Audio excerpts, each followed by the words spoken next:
4:30 in the morning here in the capital, Tehran. You're watching Press TV's Top 5. Many thanks for joining us this hour. Well, a panel of Israeli cabinet ministers endorses new legislation to annex the occupied Jordan Valley in the West Bank. The legislation, which was pushed by far-right members of Prime Minister Benjamin Netanyahu's Likud party, comes ahead of another visit to the region by U.S. Secretary of State John Kerry.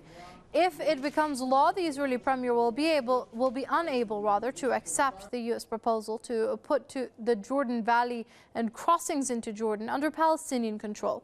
This is Justice Minister Tzipi Livni, who heads Israel's negotiations with the Palestinian Authority, challenged the motion, saying she would use her powers to block the legislation from being voted on in Parliament. Israel occupied Jordan Valley in 1967 war. The last time Israel annexed any land captured in war was in 1981, when it applied its laws to Syria's Golan Heights.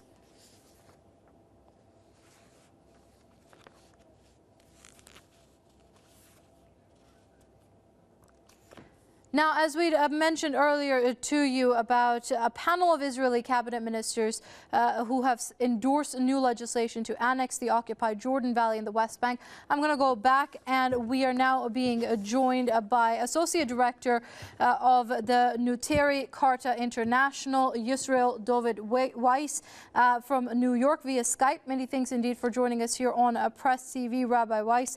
Now, this legislation, many are pointing out, is extremely racist and goes to show that no matter what international bodies and pressures are, Israel will continue expanding into Palestinian and other territories and evicting people who legally belong there. Yes, sadly, and how ironic, and I pray to the Almighty that He should bestow upon me His truth, that I be able to convey His message and sanctify His name. It's very ironic because at the same time, they've just issued a decree in the last few months, and they're carrying it out now, that they're trying to conscript and forcibly draft all the anti-Zionists into their army. And there's like an internal, say, war that is happening that because till now they understood not to try to take the religious Jews because it would just implode. Now, so they're hitting from the outside. We don't know with what we would say the devil is driving them. That not only are they not looking at their position and seeing that with their rebellion against God, with this existence of the state and the oppression of the Palestinian people, that they're being punished for so many years that they don't have peace. But what they're doing now is trying to simply expand from without and attack the God-fearing Jews who will never accept their existence and oppression of the Palestinian people from within.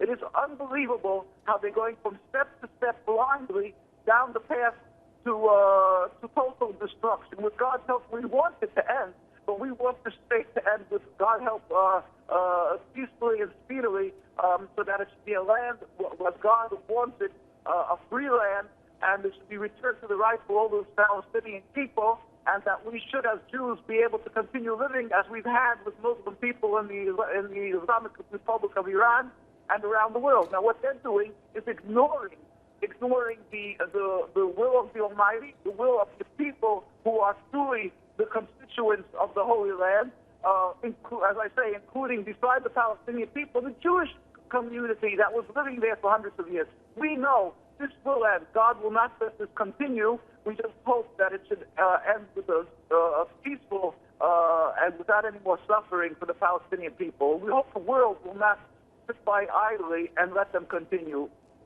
All right, we're going to have to leave it there. That was Rabbi Yisrael David Weiss, Associate Director of the Neturei Karta International, joining us via Skype from New York. Many thanks indeed for your comments here on Press TV.